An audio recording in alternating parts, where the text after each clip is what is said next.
aí, galerinha que fizeram amanhã para aprender física. Vamos começar com a nossa lista 4 do Enem. Lista 4, página 16, exercício 63. O mecanismo que permite articular uma porta de um móvel por de acesso é a dobradiça.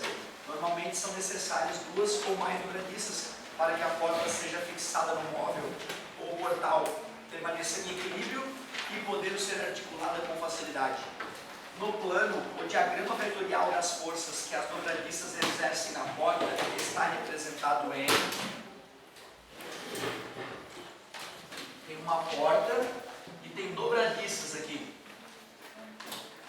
Nós temos que entender que essa porta está sendo atraída pela terra, né? É o peso.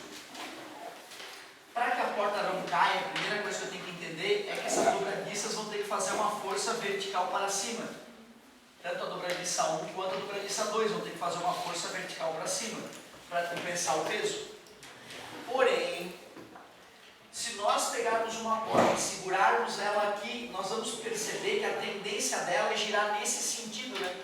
Justamente porque tem uma força atuando vertical para baixo à direita e força atuando vertical para cima na esquerda. Isso vai gerar um momento, né? Ela tende a rotacionar esta porta nesse sentido, certo? Isso a gente pode perceber, por exemplo, com a apostila. Quer dizer que, por tentar girar nesse sentido, a dobradiça de baixo vai ser espremida pela porta. E ela não pode ser espremida, a porta tem que ficar na posição dela. Então, se a dobradiça de baixo está sendo espremida pela porta, ela vai reagir, vai empurrar a porta no sentido oposto. Da mesma forma, a dobradiça de cima está querendo ser esgaçada, sendo esticada, está sendo puxada pela porta. E eu não posso deixar que isso aconteça, então a dobradiça vai ter que fazer uma força no sentido oposto. A porta puxa para lá, a dobradiça puxa para cá. Então tu vê, eu percebi que tanto a dobradiça 1 quanto a dobradiça 2 fariam uma força vertical para cima para compensar o peso.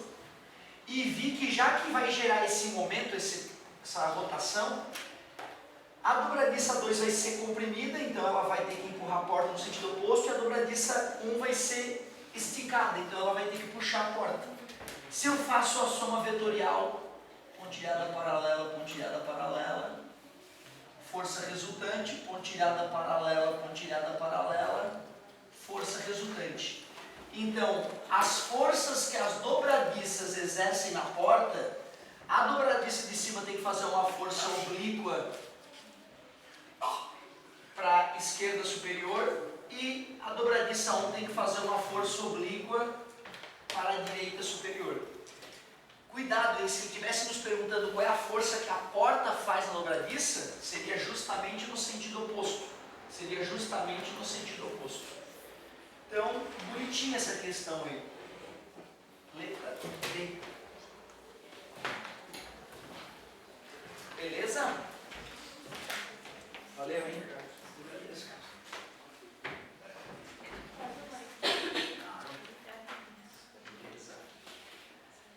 Ó, galerinha, essa questão aqui caiu na CAF no meio do ano, uma questão muito interessante. Daria para resolver ela de forma sem fazer contas, mas o nosso objetivo aqui é mostrar como é que se faria os cálculos, né? Então foi de meio do ano.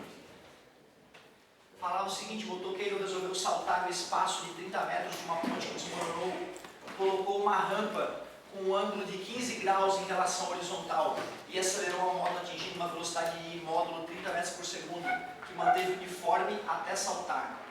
Aí ele dá faz um desenhozinho ali. Isso aqui era um dos pilares da ponte, aqui o outro pilar da ponte, e aqui está a ponte que está quebrada. Ele foi lá e colocou uma rampinha aqui nessa parte da ponte. E ele já me disse qual é a velocidade com que ele chega aqui. Ele fala que a velocidade é de 30 metros por segundo. Ele diz que a inclinação daquela rampa ali é de 15 graus. E ele falou que o cosseno de 15 vale 0,96 e o seno de 15 vale 0,25. Ele diz que a distância que ele tem que saltar é de 30 metros. que tem uma altura de 70 metros da ponte até a região mais baixa lá, embaixo da ponte. Aí ele começa a fazer afirmações. O motoqueiro não consegue fazer o salto com sucesso, pois não alcança o outro lado da ponte. Na verdade é uma questão de lançamento oblíquo, né? O motoqueiro tem uma velocidade inicial de 30 metros por segundo, que faz um ângulo de 15 graus com a horizontal. Qual é o primeiro passo do lançamento oblíquo? Fazer a decomposição. Vamos pegar a velocidade do motoqueiro e vamos decompor ela em Vx e V0y. O certo é chamar de V0x, né? Já que é a velocidade inicial. Quanto vale o V0x? É V0 vezes com ângulo cosseno. V0x é igual a 30 vezes o cosseno de 15 é 0,96. Então V0x, 3 vezes 6, 18, vai 1, 27, 28. 28,8 metros por segundo. No momento do salto, a velocidade horizontal do motoqueiro é 28,8. Qual é a velocidade vertical? Vamos ver. V0 sem ângulo multiplica por seno. O V0 é 30, o seno de 15 foi fornecido, é 0,25.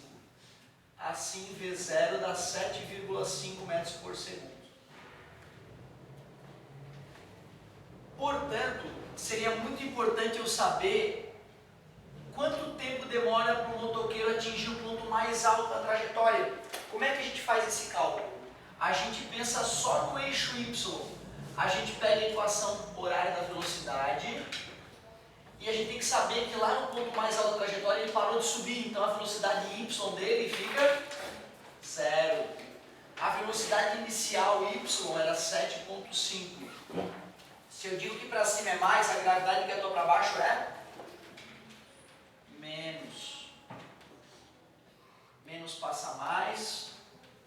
Está multiplicando, passa dividindo.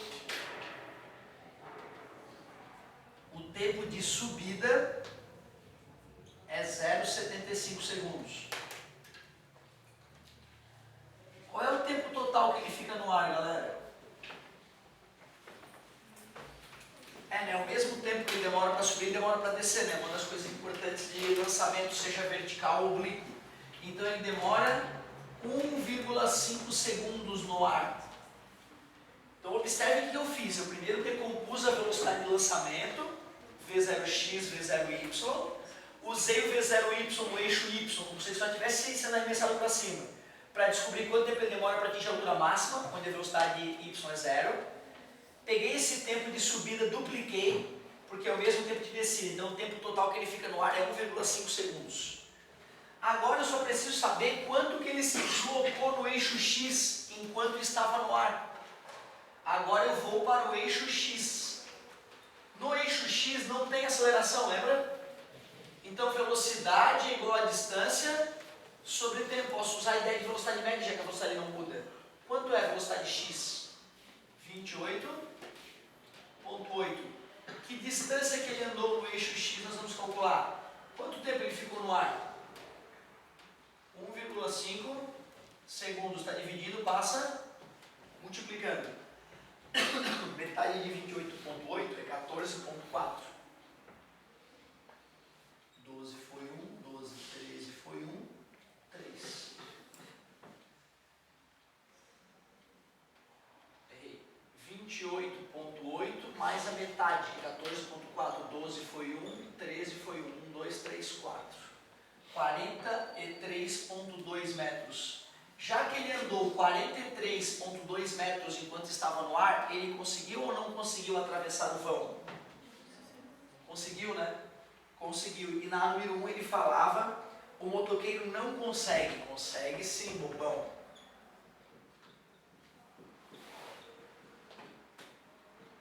Falsa a primeira afirmação. A altura máxima atingida pela moto em relação à base do precipício é 72,8 metros aproximadamente. Até o precipício tem 70. Então eu só preciso saber qual foi a altura máxima que ele atingiu, né? Para calcular a altura máxima que ele atingiu, a gente faz o cálculo no eixo Y. Basta, por exemplo, pegar a equação horária da posição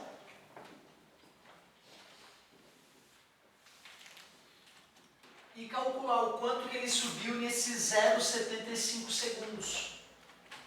Vou chamar a posição inicial de 0, eu já poderia chamar de 70 essa posição inicial se eu quisesse. A velocidade que ele tinha no momento do salto para cima era o VY, que é 7,5. O tempo que ele ficou subindo é 0,75. A aceleração que está atuando no sentido oposto, menos 10, vezes 0,75 ao quadrado, dividido por 2. D é igual, vai no cantinho, 75 vezes 75, 5 vezes 5, 25 vai 2, 35, 36, 37, 35, 49 mais 3, 52, 5, 12 foi 1, 5, 6, duas casinhas após a vírgula, aliás 3, 5,625 menos. Esse cara eu já multipliquei por ele mesmo, né? Daria 0,5625, 0,65 ao quadrado, vezes 5. Vezes 5, 25 vai 2, 10, 11, 12 vai 1, 30 mais 1, 31, 25 com 3, 28. Bota as casinhas após a vírgula, 2,8125. Subtraindo um número do outro, nós ficamos com 2,8125 metros. Isso é o quanto ele subiu acima da linha onde ele estava quando ele estava pilotando a moto. Mas nós temos mais 70 metros até o precipício. Então, qual é a altura máxima da moto em relação ao precipício? O C preta mais o 2,8. 72,8 metros. O que ele disse? Aproximadamente 72,8 metros. Verdade. Então, tu vê, eu tive que usar a equação horária da posição no eixo Y para descobrir quando ele subiu. Poderia ter usado Torricelli também funcionaria. Item 3. O motoqueiro consegue realizar o salto, pois consegue chegar à altura da ponte. Sim, nós provamos que ele consegue saltar 43,2 metros e a ponte só tinha 30 metros quebrado. Se a massa do conjunto motoqueiro mais moto for de 130 kg, a energia mecânica do conjunto em relação à base do precipício, imediatamente antes de chegar à rampa, é 2,07 vezes 10 na 5 joules. O que é energia mecânica? É cinética mais potencial elástica mais potencial gravitacional. Como não fala em mola, eu vou somar apenas a energia cinética, mv ao quadrado sobre 2, e a energia potencial gravitacional, mgh. A massa do conjunto motoqueiro mais moto é 180. A velocidade antes do salto é 30. A massa é 180, a gravidade é 10 e a altura que ele está em relação ao chão é 70. Porque ele pediu para calcular em relação à base do precipício. Energia mecânica. 180 dividido por 2, 90. 30 vezes 30, 900. 9 vezes 9, 81. 2 zeros do 900 e 1 zero do 90. Mais 7 vezes 8, 56 foi 5. 7 mais 5, 12, 1, 2, 3, 1, 2, 3. Somando essas energias, dá 0, 0, 0. 6 mais 1 é 7. 8 mais 2 é 10, foi 1. Se nós colocarmos em notação científica, 1, 2, 3, 4, 5. 2,07 vezes 10 na 5 joules. Que foi justamente o que ele disse. Item 4. Item 5. Na altura máxima do salto, a velocidade da moto é nula. A velocidade Y é nula, mas a velocidade X continua. Igualzinha era no começo do salto. O Vx continua 28,8 durante todo o salto. Então dizer que a velocidade da moto é nula no ponto mais alto é falso. 2, 3 e 4 estão corretas. Letra B. Daria, tá, para matar conta sem fazer os cálculos, só por eliminação. Ou pelo menos, ó, daria para perceber que questão 3, ou questão 4, né, que era fácil de calcular. estaria correta. Aí a letra A está fora. A letra C está fora. E percebendo que a 1 e a 3 eram excludentes, a letra D também está fora. Então, só calculando o item 4, percebendo que ele estava correto, que era só esse cálculo rapidinho aqui, ó, o aluno poderia concluir que o gabarito era a letra B. Certo? Claro que não adiantaria eu ter feito a questão assim dessa maneira. Ah, pessoal, ó, olha o item 4, tá vendo? O item 4 está correto, logo o gabarito é a letra B. Aí eu não estaria revisando o lançamento oblíquo e toda a ladainha que a gente tem que revisar. Ótima questão. Foi uma das mais bonitas, eu diria, dessa ACAF do meio do ano. Bem bonita escolha. Muitíssimo obrigado.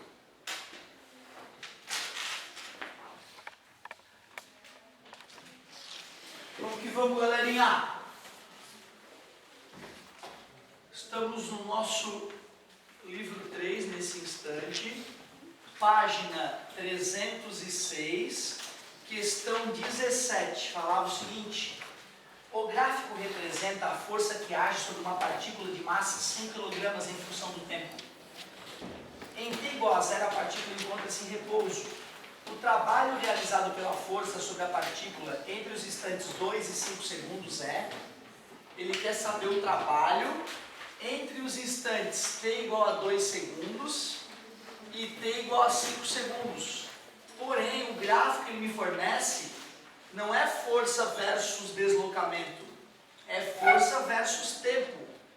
Ah, que questão bonita.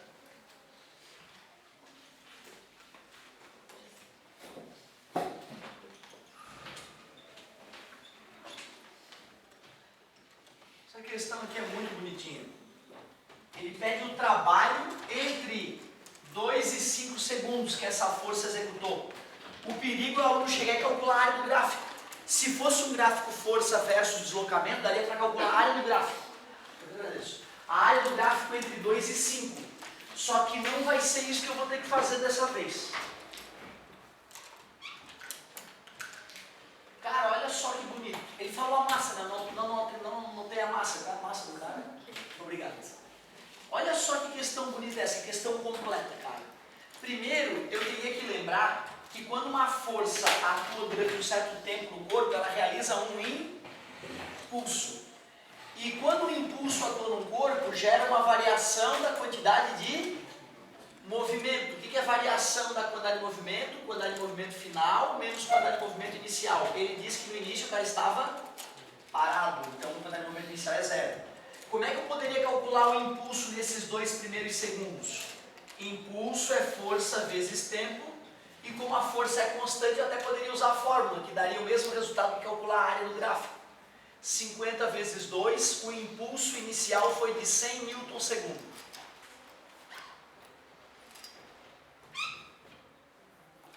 O que é a quantidade de movimento?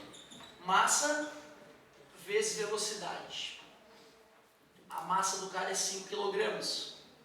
Assim eu descobri qual é a velocidade que ele atingiu no final dos 2 segundos, né? A velocidade que ele tinha nos 2 segundos era de 20 metros por segundo. Agora olha só. Eu vou de novo usar o teorema do impulso para saber qual é a velocidade que ele vai atingir lá nos 5 segundos, já que eu quero um trabalho entre esses momentos.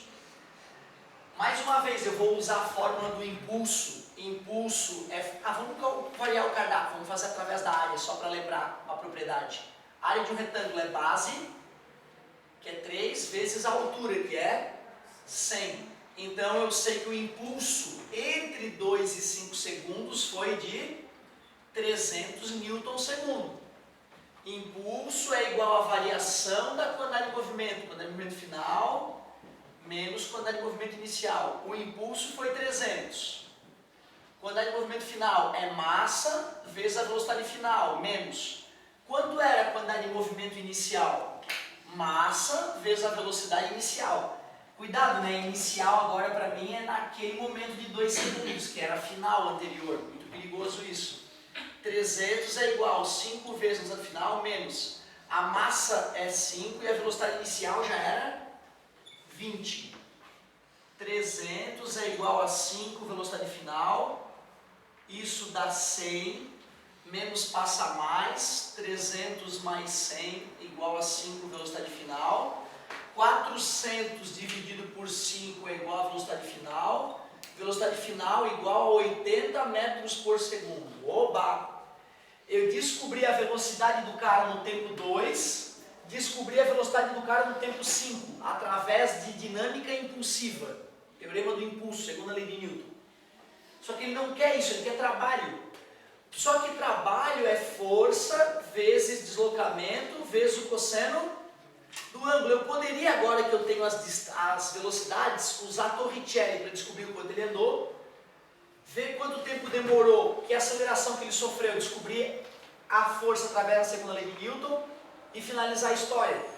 Mas mais prático do que isso, de repente, é lembrar que o trabalho é igual à variação da energia cinética. O trabalho da força resultante é a variação da energia cinética. O trabalho da força resultante é a energia cinética final menos a energia cinética inicial. O trabalho vai ficar mv final ao quadrado sobre 2 menos mv inicial ao quadrado sobre 2. A massa do corpo é quanto mesmo? 5. A velocidade final, 80 ao quadrado, dividido por 2, menos a massa é 5, a velocidade inicial é 20 ao quadrado, dividido por 2. Então o trabalho fica 8 vezes 8, 64, dividido por 2, 32. 32 vezes 5 é 160, só que tem que botar 2 zeros ainda, né? Porque 80 vezes 80 não é 104, é 6.400. Menos 20 vezes 20, 400, dividido por 2, 200. 200 vezes 5 é 1.000. 16.000 menos 1.000, 15.000 joules. Que nós vamos responder como 15 quilojoules. 15 quilojoules. Qual era a letrinha que tinha 15? D? Cara, olha que questão bonita. Eu fico me perguntando, será que não tem uma forma mais rápida de chegar nessa conclusão?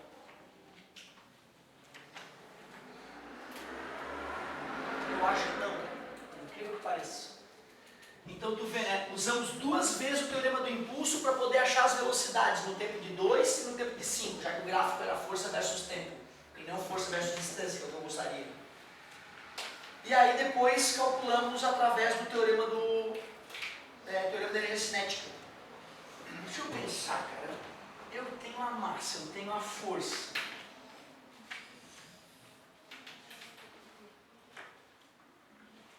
Vamos pensar assim, olha só. Força igual a massa vezes aceleração.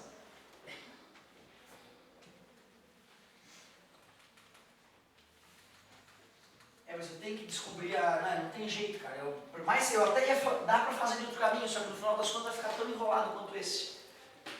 Então eu usaria Torricelli, usaria a segunda lei de Newton, que na verdade está embutido no resto que eu fiz.